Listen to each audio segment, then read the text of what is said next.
আমার হাতে দেখেন, এই যে দেখতেছেন একটি গাছ।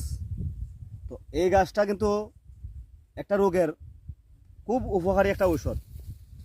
তো এই ওষুধটা আপনি না খেলে আসলে বুঝবেন না। আর যদি আপনার এই রোগ হয়ে থাকে তাহলে অবশ্যই বুঝতে পারবেন।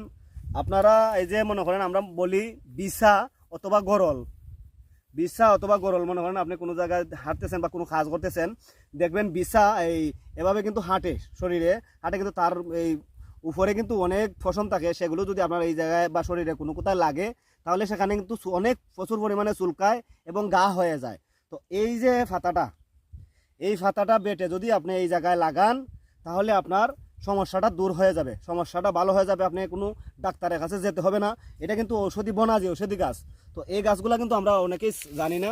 তো এই গাছটা অবশ্যই আপনারা চিনে রাখেন। যদি কোথাও পেয়ে থাকেন তাহলে যদি কারো বিছা লাগে বা গরল লাগে তাহলে এই গাছটা ব্যবহার করবেন। অবশ্যই আপনারা ভালো থাকবেন, সুস্থ থাকবেন।